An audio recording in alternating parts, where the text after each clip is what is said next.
Hello everyone, my name is Trevor Brown, and today I'm going to show you how to install VirtualBox, a hypervisor, on your Mac, as well as setting up a virtual machine, or VM, and installing Windows 10 within that VM. This video was created to educate the population, whoever is watching this video, about how to use the VirtualBox hypervisor on a Mac and do the things I've already said, as well as to fulfill a requirement for CIS 321, a course I'm taking this semester at Western Kentucky University. This is to show how to use screencasting software. In this case, I'm using QuickTime Player, which is integrated on Macintosh computers, which has a screen capture feature built into that software, as well as using hypervisors and understanding virtualization. To begin with, if you're a student at Western Kentucky University and you're in the CIS program, either as your major or minor, you have the ability to access Microsoft software via the IT Division's Software and Media Services webpage. As you can see, this URL, wku.edu/it/sms, will direct you to that webpage. To begin with, we're going to go to we'll scroll down a little bit and look at WKU Software Center and click the link to the WKU Software Center. So go ahead and click that.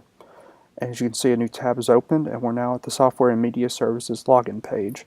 Your credentials here will be your NetID and NetID password, which go ahead and enter.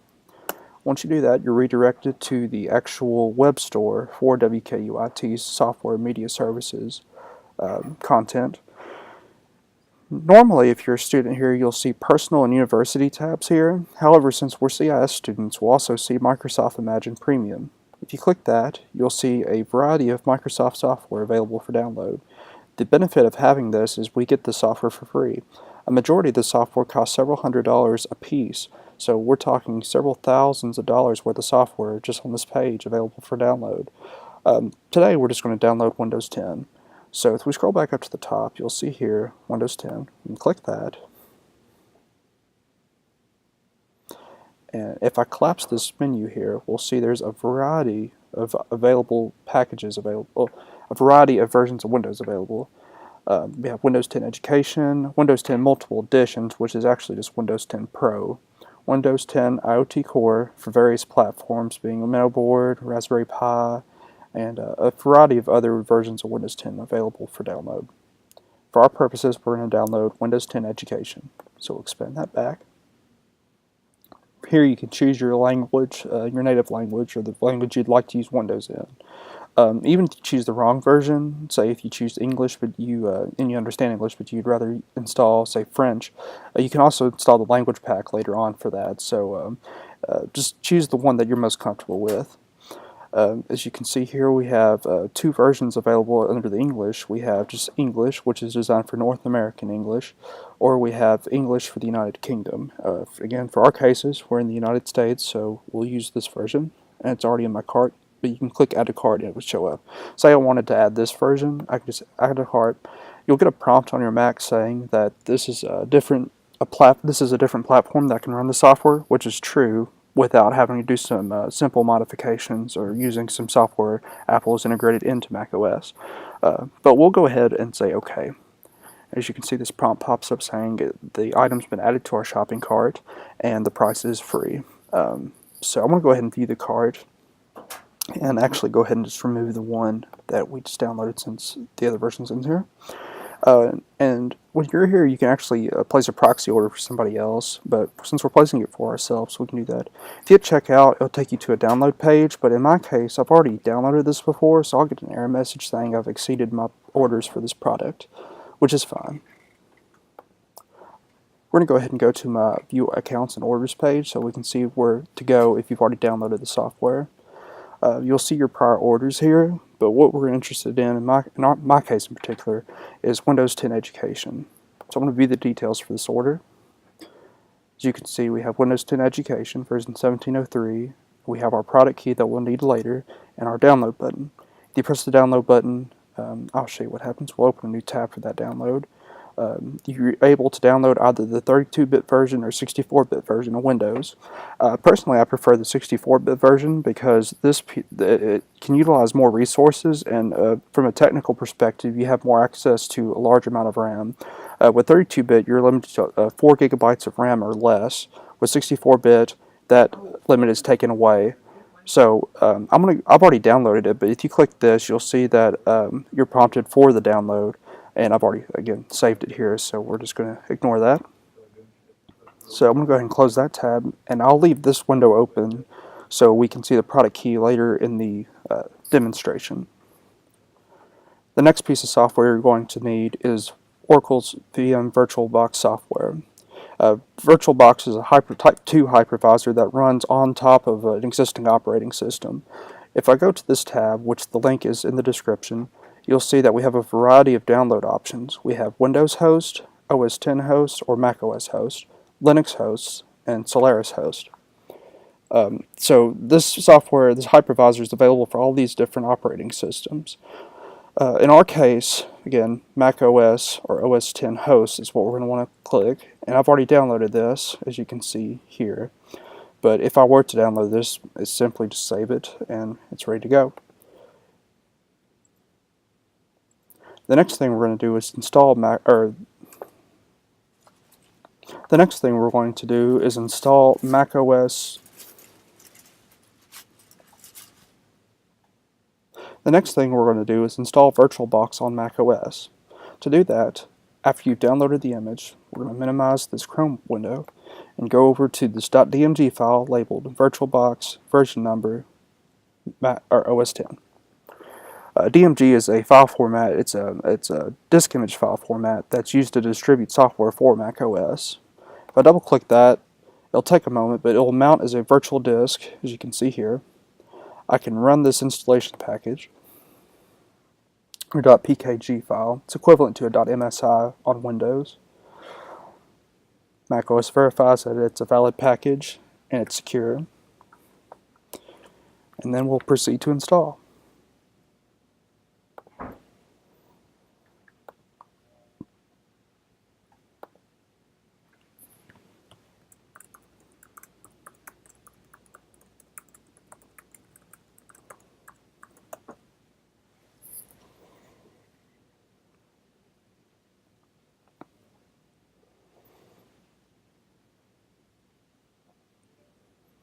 Once VirtualBox is installed, you can close that window, close this window, and eject the virtual disk. The next thing we're going to do is set up a virtual machine. To do this, you can simply go to your Applications menu, or you can open Spotlight by pressing Command Spacebar at the same time on your Mac keyboard. You'll want to search for VirtualBox.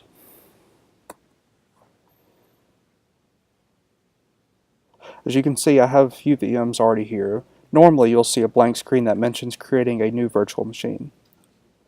To create a new virtual machine, we'll press New. This prompt here will teach you how to set up, or guide you through the process of setting up a virtual machine. We're going to call this virtual machine Windows 10 Test. As you can see, it automatically detected the version of Windows I want to install based on the name. If this is incorrect, you can simply click this drop-down menu and select the version you wish to install. The next step is to set the memory size. As stated before, if you're running 32-bit Windows, or will be running 32-bit Windows, you'll want to set this RAM size to 4096 megabytes or less. Which in this case, actually, because of my limited amount of RAM, I only have 8 gigabytes, I'll set this to 4096. The next step is to create a hard disk image. To do that, we can simply have select Create a Virtual Hard Disk Now, and press Create. This prompt here will actually allow you to set up the virtual hard disk. Due to my limited disk space, I'm going to set this to 20 gigabytes. You can also select the hard disk file type, which in our case will be VDI or VirtualBox Disk Image. If you intend to port this virtual machine to other platforms, not necessarily operating systems, but say VMware's player or workstation, you probably want to use virtual machine disk, VMDK, or VHD, or virtual hard disk. The next thing we want to select is how it stores itself onto our physical hard disk.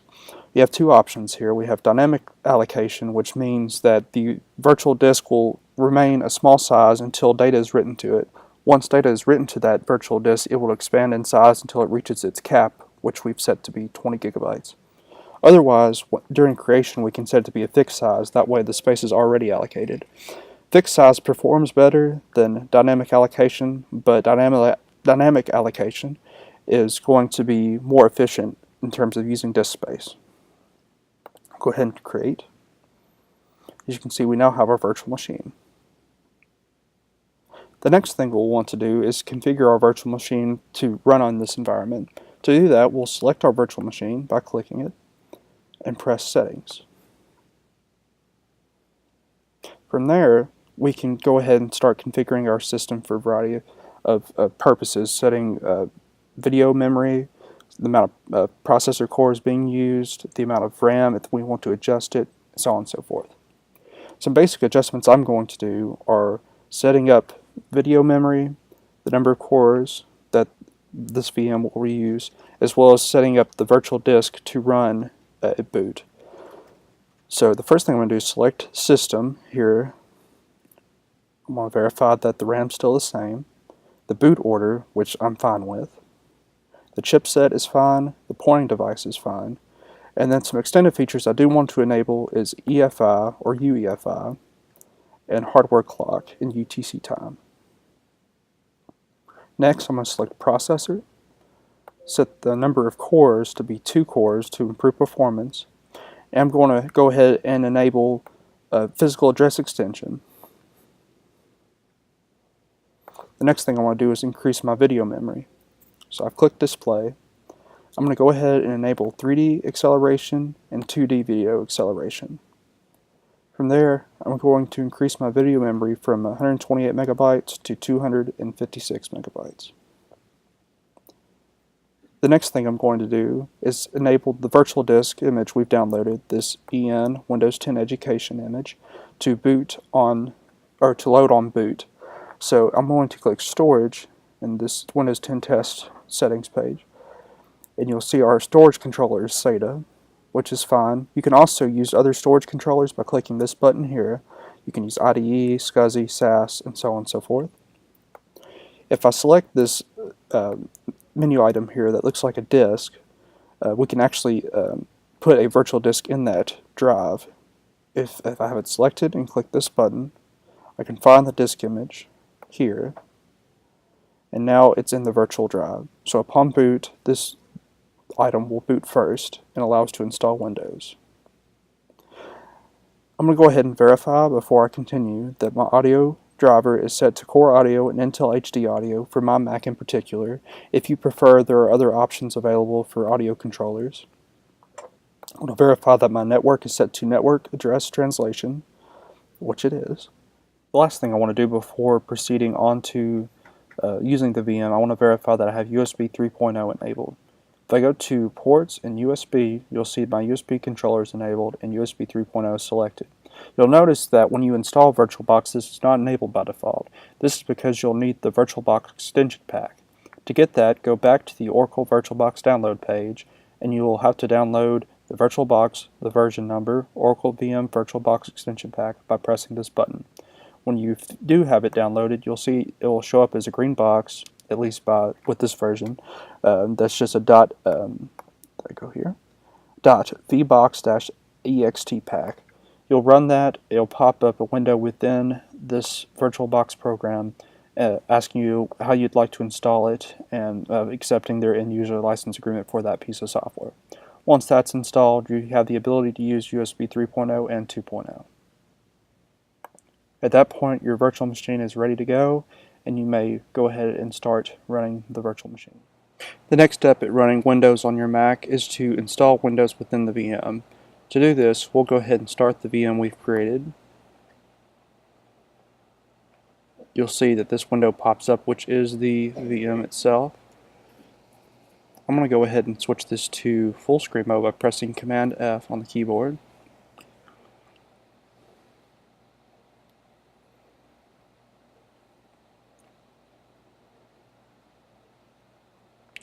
As you can see, we're now in the Windows installation setup program. So we're just going to go ahead and leave the defaults. We'll go ahead and install now. It'll take a moment for the setup to begin.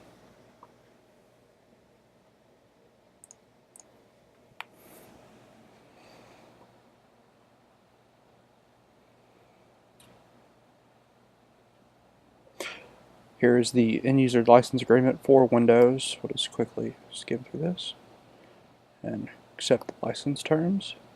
Press Next. Here it's going to ask which type of installation you'd like to do. In our case, we're actually going to do a custom installation and just install Windows.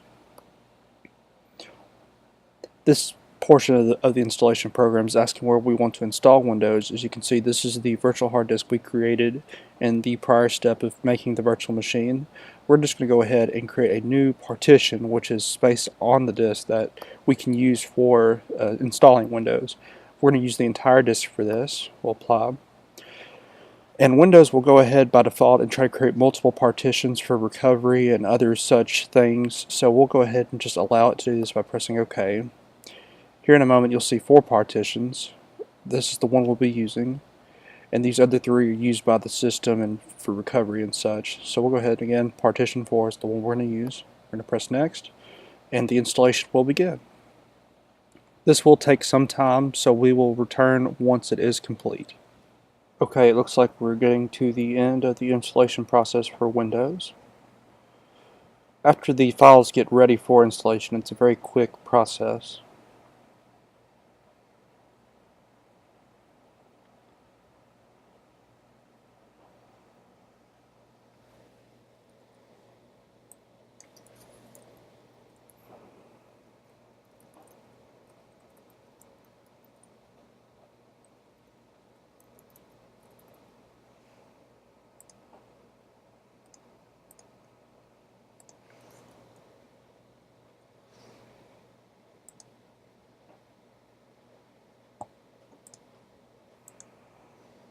Okay, so this portion is just going to restart the computer. If you want, you're able to go down here, just press Restart Now, and speed up the process. The virtual machine will reboot, and will proceed to boot into Windows for the first time.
Okay, looks like we're about to get to the account setup page of the installation, the window. Oh, no, it's rebooting. My apologies.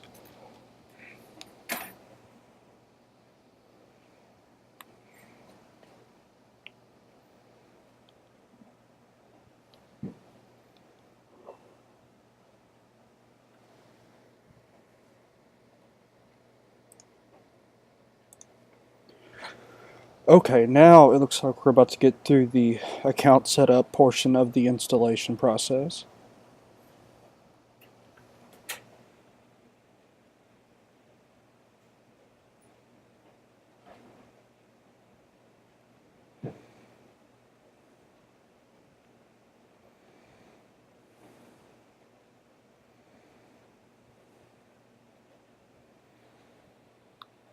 Okay, so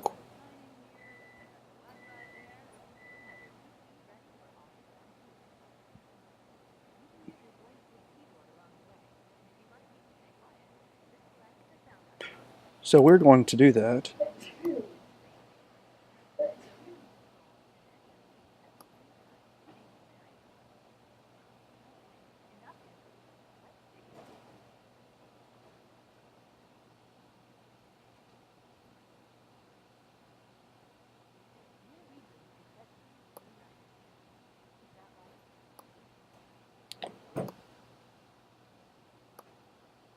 So we're just going to go through and install Windows at this point.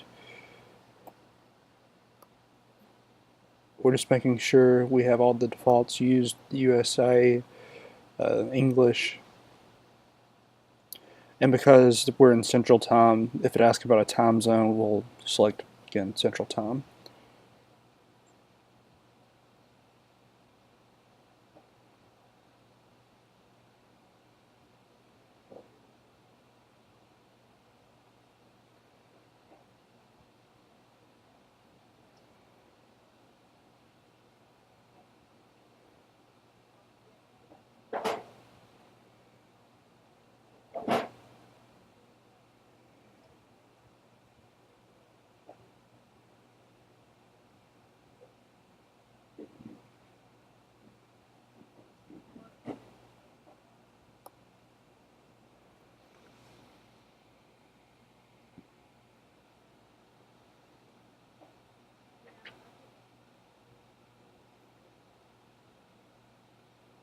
So we'll let this restart procedure go through and let it install the latest updates to Windows.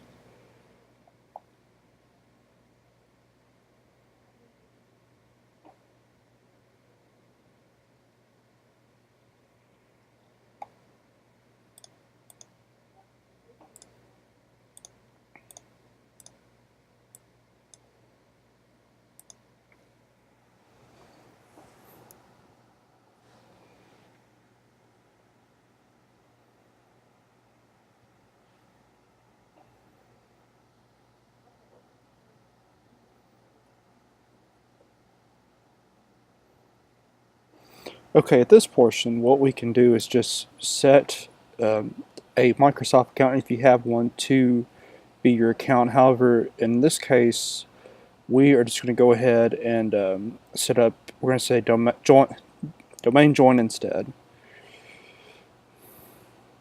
So we can just go in and create a local account at this point. So we're going to say who's going to use the PC, so we'll go ahead and put my name in. Go ahead and type in my password. Confirm.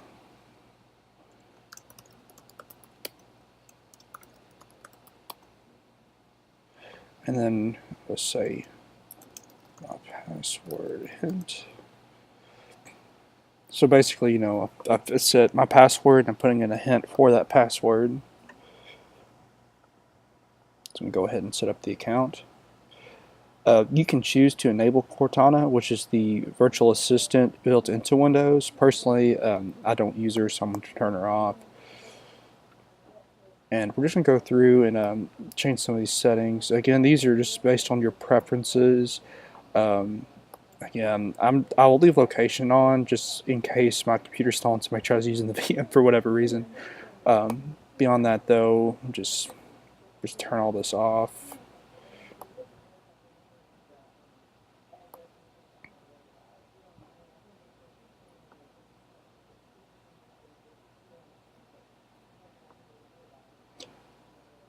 So that is the last step of this part of the installation.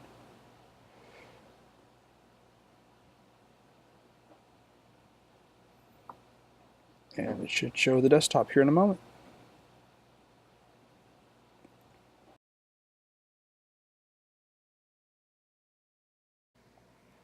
So Windows is going to go ahead and check for more updates. Since it has already done this, it shouldn't take very long. And there's the desktop. So that is basically the installation process to install Windows quickly onto a VM on your Mac. So the next thing we're going to do, as you can see where we set up our network as NAT, it's already detected it. I'm going to go ahead and just make sure it's not visible on the network. It's not going to really matter, but you can just press whatever there. From here, I'm going to go ahead and customize our time zone. So I'm going to open up the calendar and time settings.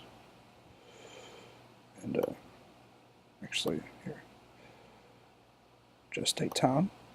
I right click to do that. On a Mac, if you're using a MacBook or another type of mobile Mac, usually, unless you've configured otherwise, two-finger tap or a two-finger press on the trackpad will right click in Windows.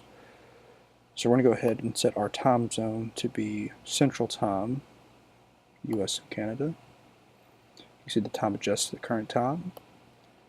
While we have Windows installed, now there's a few other things we want to install to make Windows more friendlier to use on our Mac, as well as just, try to improve performance. We're going to install the guest editions, that Oracle packages with VirtualBox. To do that, all you have to do is on your Mac, push your cursor towards the top of the screen, which will make the macOS menu bar visible. Go to Devices and insert guest edition CD image. I've already done this, so I'm not going to click that, but after you've done that, if you go to File Explorer within the Windows VM, go to this PC, right click the drive, you can, or double click as well, you can just open it, and run VBox Windows Editions -AMD64. If you happen to have installed the 32-bit version of Windows, do x86. But for our case, since we're using 64-bit, AMD64 is the one we're going to use. We'll get our UAC prompt here just to verify we want to run this app. We'll say yes. And then we'll proceed to install the Oracle VM VirtualBox guest editions for this VM. Click Next. It'll ask us where we want to put the file on our virtual drive. We're just going to put it by the default in Program Files. We'll go ahead and the guest editions will install. We'll go ahead and install Direct 3D support and the start menu entry for the program. Go ahead and install. Go ahead and go through the installation procedure for the program. This prompt here is to ask if we want to install the system devices for the Oracle VM, which we want to, because that will allow Windows to recognize our virtual devices and make Windows friendlier to use. As you can see, our screen resolution has adjusted since starting this installation, so that's a good sign. This will make Windows more pleasant to the eye within the VM. Once the installation is finished, we can go ahead and reboot. So reboot now and press finish, and the virtual machine will proceed to reboot.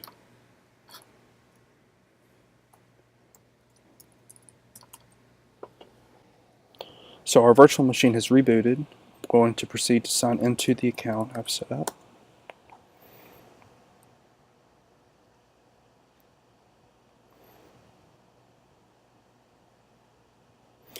And as you can see, we have our desktop again. As you can see, since signing in and rebooting and such, our screen is, the VM has taken up the entire screen. This means the guest editions have installed properly. From this point, you can go ahead and use the VM to your liking for whatever purposes. I want to go ahead and turn the volume back up from, or unmute the speakers since I disabled them during the installation process.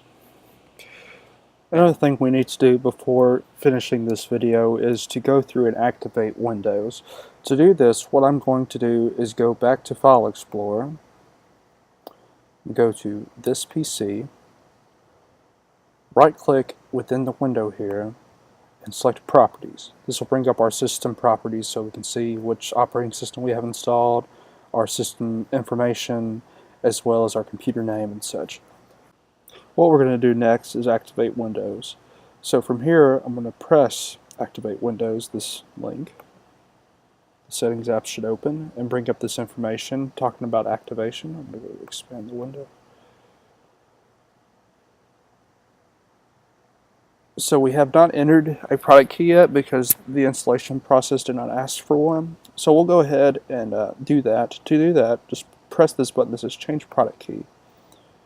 You'll see we have a box pop up, or a window pop up that has a box for the product key. You can see its format here.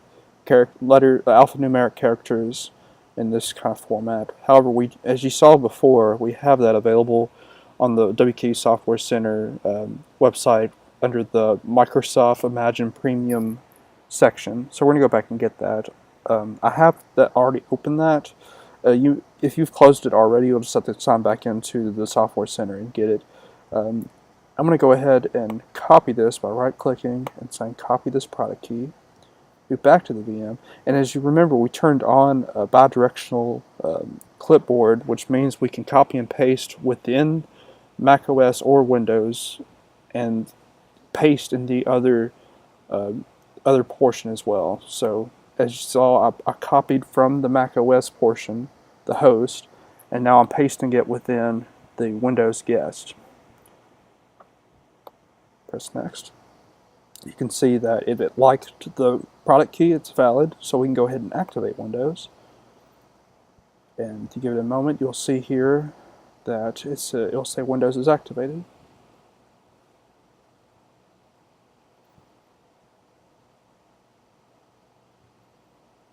So as you saw, this Windows prompted us Windows is activated. We've activated this copy of Windows. And again, Windows is activated with a digital license. So we have successfully activated Windows on this VM, and now we can use it to our heart's content. That concludes this video on how to install Windows within a virtual machine running on VirtualBox, running on macOS. I will put all the links and reference documents in the description. If you have any concerns, feel free to reach me at the email address that is in the description as well. And I will try to help you out the best I can. Thank you for your time, and I hope this video was helpful.